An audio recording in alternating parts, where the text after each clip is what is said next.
Hi, this is Scott Garibay, and today we're going to talk specifically about Dungeons and Dragons and the brand new Transformers 1 film. There are spoilers for the Transformers 1 film in this content.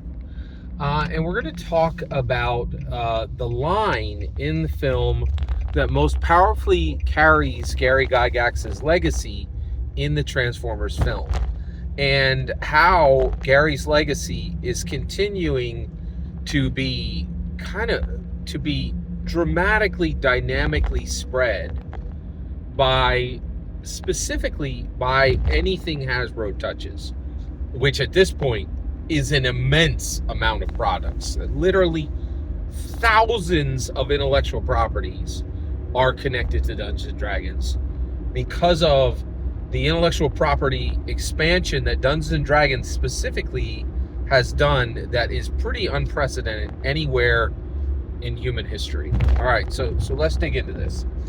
All right, so Transformers 1, fantastic film. I cannot recommend it to you highly enough. 5 out of 5 star film. Go check this thing out. It is absolutely phenomenal, and I think you're going to love it. But Gary Gygax's legacy is all over this film. And there's one line in the film that we really need to talk about. And because if you're a dungeon master or if you're a dragon master, it has incredible meaning and purpose for us.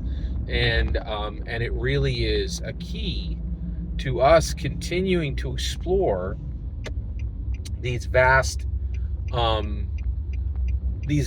areas that Gary's legacy continues to burst into. All right, so let's jump into this. Okay, so in Transformers 1, Orion Pax, D16, Alita, and Bumblebee goes by B in the film. I'm just going to say Bumblebee going forward.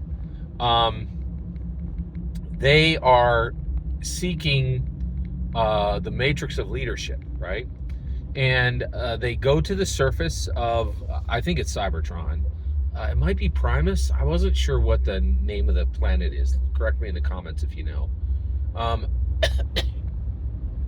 And so basically, they find where all these dead primes are, where these primes that have been killed are, right? And they were killed by Sentinel Prime, right? And he betrayed them, and he has been helping the Quintessons, who are enemies to the Transformers.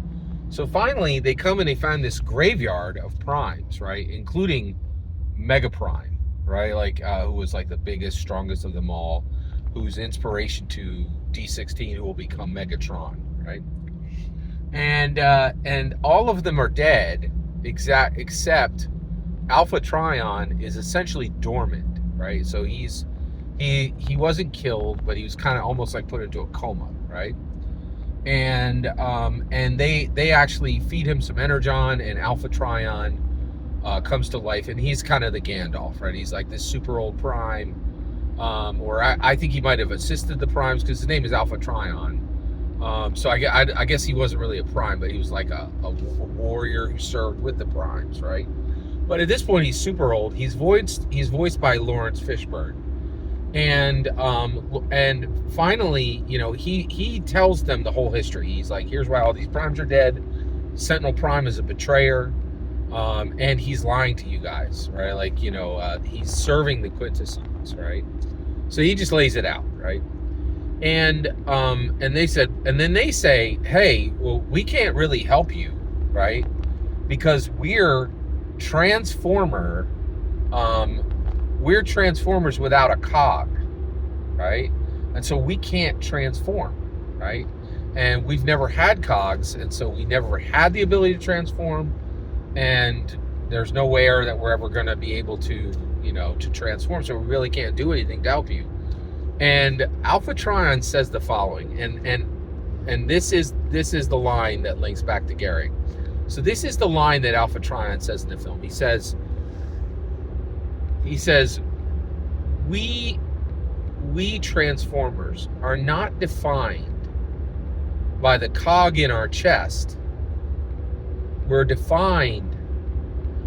not defined by, I'm sorry, let me give it a go again. We Transformers are not defined by the cog in our chest, but by the spark in our core, right? And you're like, what? Wait, what? Yeah.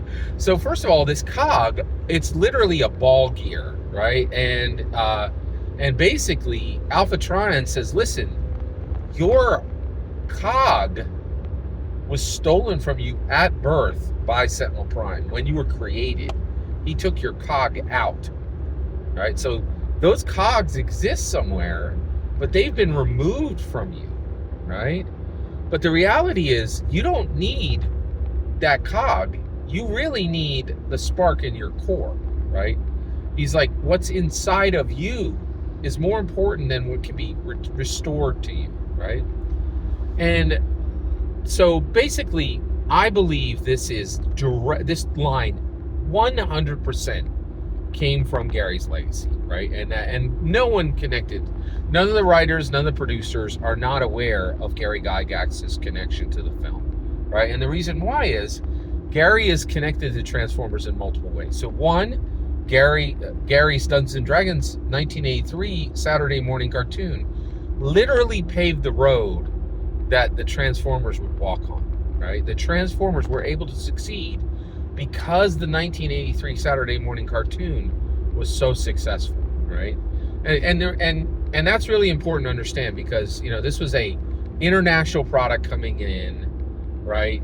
And that road had already been paved by a domestic product, which was the American Dungeons and Dragons 1983 Saturday morning cartoon. What's really fascinating, though, is what Gary actually accomplished with Dungeons and Dragons. So I don't believe Dungeons and Dragons was ever a game. I don't think it was a game on day one. I don't think it's a game on day now, and I don't think it will be ever. It will ever be a game on day Z at its end days. The reality is, I think Dungeons and Dragons is a human improvement engine built by Gary specifically to help everyone who Dungeon Masters and Dragon Masters Dungeons and Dragons, that when they are doing it, it helps them grow, improve, and I've said this for years, I didn't just start saying this, transform, right? So Gary was very aware of the Transformers, right? So Gary went to Hollywood in 1983 to bring Dungeons and Dragons to Hollywood. And Hollywood was like, no, you don't get a movie, right? We'll give you a Saturday morning cartoon. And Gary, because he was humble, right? He didn't give up. He took the Saturday morning cartoon and he went forward with it, right? Rather than what he went to Hollywood for, which was a movie. This Transformers 1 movie is actually, a full delivery of Gary arriving in Hollywood, right? Transformers 1 starts with an image of Tiamat, right? And Gary's legacy is, you don't even get 10 seconds into the film without Gary being homaged right on screen, right? Because Transformers, they know they owe their success to Gary Gygax, right? And so it's really wild. And so what I think is fascinating is what Gary really wanted to do was he wanted to prepare humanity for the next road, right? We have been physically laboring with our hands for a long time. But in the last 100 years, we've really started to labor with our minds, right? And the reality is all physical labor is trivial, and of very little value to the human race at this point, right? It's just like, yeah, we got a few people still doing it, but generally it's going to be done by robots, and none of it is really useful or helpful, right? Like at the macro level, right? Like at the macro level, right? Now, I do have a lot of respect for blue collar Americans, but the reality is, every American needs to think very carefully. No American would ever tell their child, go get a physical labor job, because they know it's going to be taken care of by a robot 5-10 years from now, right? Like half of them are taken care of by robots now, right? Like, and we are merging into this knowledge labor, right? This where labor is really done with our minds, right? So this saying, we Transformers, and who are Transformers? You and I, Dungeon Masters and Dragon Masters, are transforming ourselves with specifically with Dungeons and Dragons. And it's not just me saying that anymore. Joe Manganiello on D&D Direct 2023 said, I'm having elevated conversations with people who have transformed their lives and the culture they live in with Dungeons and Dragons. Right? We are the Transformers, the Dungeon Masters and the Dragon Masters. That's acknowledged by Hasbro. Like, that's right there in the D&D Direct. Right? Like, with a movie star saying it. Right? Real movie star. Right? Hollywood. Okay? So what does it mean? Well, what it really means is it's not our heart, right? It's not how hard we're willing to work. It's not our earnestness, right? What it really is it's our willingness to adventure and our willingness to expand our identities beyond our original given identity. It's about adventuring in identity. Right? And that can only come from the spark in our core. There's lots of Americans who are noble, who are hardworking, who are honest, right? But they're not emotionally, intellectually, and spiritually brave. And that's what I'm saying, is saying that imagination and creativity are far more valuable than anything we've ever thought. The spark in our core. And this was Gary saying, yes, we needed these good people. We needed people who were good heartland, servers, and good people who thought of others, and good, good, right? But the reality is we now need intellectual, emotional, and spiritual bravery to adventure in identity. And that's what Dungeons and Dragons is about. Dungeons and Dragons is about saying, you don't live with one mind, one heart, and one voice. You live with 1,000 minds, 1,000 hearts, and 1,000 voices. And you freely intersperse those things as needed. And this is huge. This is true adventuring into identity. And this is a completely new frontier, right? Manifold sentience. Having multiple sets of memory, multiple sets of sensation, multiple sets of preferences, multiple sets of experiences, right? Multiple sensations. And this is the new frontier, right? And I do think we still need other physical frontiers, but this mental, emotional, spiritual frontier, Gary built the first emotionauts, right?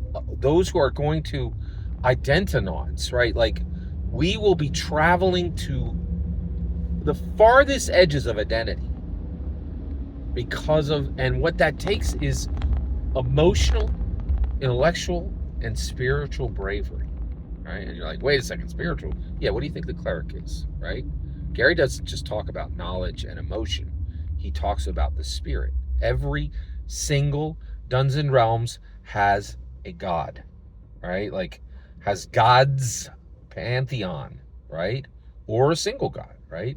And yeah, I know, Dark Sun, right? That's why I was never brought into D&D 5e or into D&D VE, right? And I'll bet you, if they bring Dark Sun back, it only comes back if it has a pantheon added, right? But that's where we land with this. That's where we land with this.